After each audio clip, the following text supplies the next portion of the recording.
नमस्कार। आज आपने फिल्म कर्तव्यनिष्ठा में देखा कि कैसे पांडे जी अपने कर्तव्यों से बचते रहे और दूसरों की तकलीफों को नजरअंदाज करते रहे, उन्हें टालते रहे, जबकि प्रॉब्लम को सॉल्व करना उनका कर्तव्य था। और जब उनकी बेटी परेशानी में पड़ी तब जाकर उनकी आंखें खुली। लेकिन इसके विपरीत इतिहास में कुछ ऐसे लोग भी हुए हैं जिन्होंने अपने कर्तव्यों को सबसे पहले रखा, जैसे घटोत्कच, लक्ष्मण, विदुर।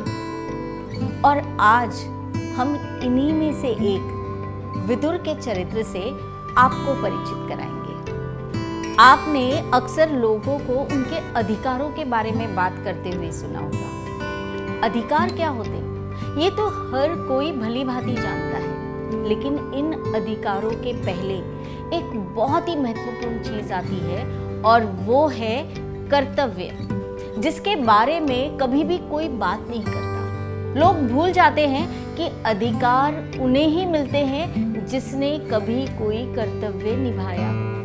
परिवार, समाज और देश के प्रति अपने कर्तव्यों को निभाने की निष्ठा इंसान को कर्तव्यनिष्ठ बनाती है। तो आज जो कहानी मैं आपको सुनाने वाली हूँ उसकी शुरुआत होती है कुरु राजवंश से। तो बात तब की है जब हस्तिनापुर की राजगद्दी अपने राजा के इंतजार में सूनी पड़ी थी। शांतनु के पुत्र राजा विचित्रवीर्य के गुजर जाने के बाद हस्तिनापुर के राज सिंहासन पर बैठने वाला कोई भी राजा या राजकुमार नहीं बचा था।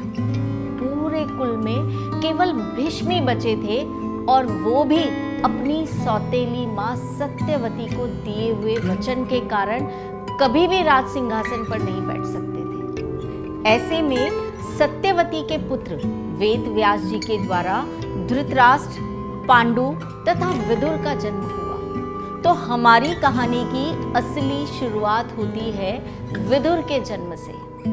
विदुर के बड़े भाई धृतराष्ट्र और पांडु दोनों ही अस्वस्थ थे।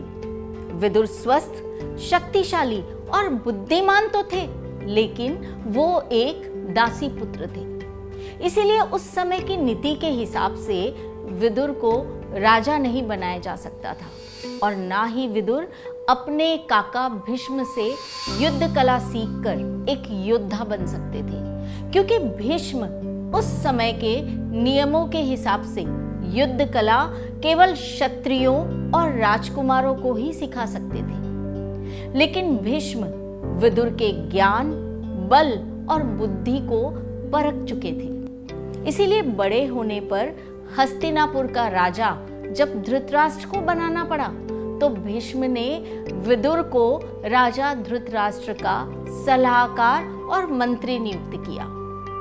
भीष्म अच्छे से जानते थे कि विदुर धर्म पर चलते हैं और उनकी कर्तव्य निष्ठा, उनकी समझ धृतराष्ट्र के हाथों कुछ भी गलत होने से हमेशा रोकेगी। वैसे भी हस्तिनापुर के पास कोई दूसरा योग्य उत्तराधिकारी न होने से धृतराष्ट्र के अलावा राजा किसी और को बनाया भी नहीं जा सकता था, क्योंकि धृतराष्ट्र के मझले भाई पांडु की किसी कारणवश पहले ही मृत्यु हो गई थी। वैसे धृतराष्ट्र राजगद्दी छोड़ना भी नहीं चाहते थे और अपने बाद अपने बेटे दुर्योधन को राजगद्दी पर बिठाना चाहते थे, जबकि इसके सही उत्तराधिकारी युधिष्ठिर थे, क्योंकि वो सभी भाइयों में बड़े थे। विदुर भी युधिष्ठिर को राजा बना हुआ देखना चाहते थे, और क्योंकि धर्म भी यही था। विदुर ने हमेशा न सिर्फ एक मंत्री होने के कर्तव्यों का पालन किया, बल्कि उन्होंने एक भाई के सभी कर्तव्यों को भी हमेशा पूरी ईमानदारी से निभाया। विदुर ने कभी इस बात को मन में नहीं रखा कि उन्हें तीनों भाइयों में सबसे योग्य होने के बाद भी राजा नहीं बनाया गया। विदुर खुद धर्म और नीति के बड़े जानकार थे, और इसीलिए उन्होंने इस बात का कभी भी दुख नहीं किया। विदुर हमेशा चाहते थे कि धृतराष्ट्र भी धर्म पर चले और अपने छोटे भाई पांडु के पुत्रों के साथ कोई भी अन्याय नहीं करे। लेकिन विदुर जल्दी ही जान गए थे कि धृतराष्ट्र केवल आंखों से ही नहीं बल्कि अपने पुत्र दुर्योधन के प्यार में भी अंधे हैं। और जब दुर्योधन ने पांचों पांडवों को लाक्षागृह में फंसाकर मारने की साजिश की, तब विदुर ने ही युधिष्ठिर को इससे बच निकलने की राह दिखाई। विदुर ने हमेशा कोशिश की कि कौरव और पांडवों के बीच युद्ध को टाला जा सके और पांडवों को उनका अधिकार मिल सके। लेकिन विदुर को यह आभास हो गया था कि युद्ध किसी भी कीमत पर टलेगा नहीं और नीति के हिसाब से ही उन्हें वर्तमान राजा का साथ देना पड़ेगा, क्योंकि विदुर की कर्तव्य निष्ठा हस्तिनापुर के सिंहासन के साथ थी। इस कारण उन्हें ना चाहते हुए भी अधर्मी दुर्योधन का साथ देना पड़ा, जो कि वो कभी भी नहीं चाहते थे। विदुर ने मंत्री और सलाहकार होने के नाते दुर्योधन को भी युद्ध न करने की सलाह दी, लेकिन दुर्योधन ने उल्टे अपने चाचा को अपशब्द सुना दिए। और फिर जानते हैं विदुर ने क्या किया? विदुर की कर्तव्य निष्ठा सिर्फ अपने पद के लिए नहीं बल्कि धर्म और मानवता के लिए भी थी। इसीलिए इससे पहले कि दुर्योधन विदुर को लड़ने के लिए विवश करे, उन्होंने स्वयं प्रण कर लिया कि वो इस युद्ध का हिस्सा नहीं बनेंगे।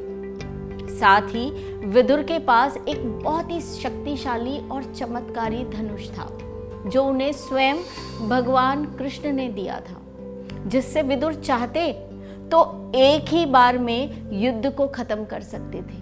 लेकिन विदुर ने उस चमत्कारी धनुष को भी तोड़ दिया, क्योंकि वो चाहकर भी इस धनुष को सही का साथ देने में उपयोग नहीं कर सकते थे और अधर्म का साथ वो दे नहीं सकते थे।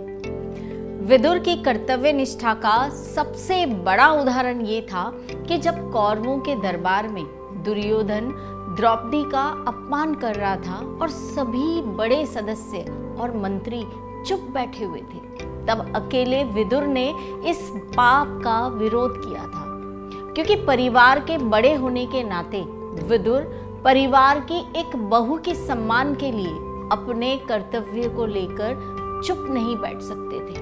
और जब दुर्योधन विदुर की बात मानने को बिल्कुल भी तैयार नहीं हुआ, तो विदुर ने राजा धृतराष्ट्र को ये सब रोकने के लिए बहुत समझाया।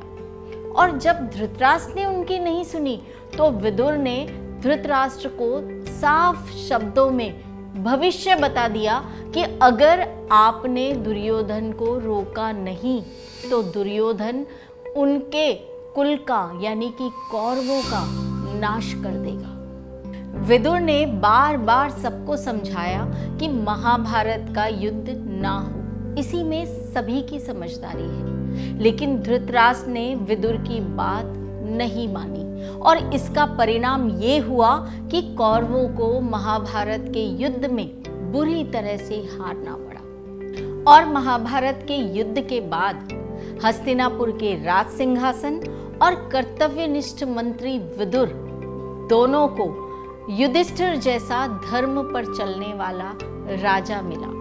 कर्तव्य निभाने की इच्छा इंसान को आदर्श पर चलने की शक्ति अपने आप देती है। इसीलिए आप भी अपने कर्तव्यों से बचे नहीं बल्कि पूरी कोशिश करें कि पूरे मन से आप अपने कर्तव्यों को निभा सकें। फिर वो कर्तव्य चाहे परिवार के प्रति हो, अपने दोस्तों के प्रति हो या अपने देश के प्रति हो, उन्हें पूरी संजीदगी से निभाते रहें। धन्यवाद।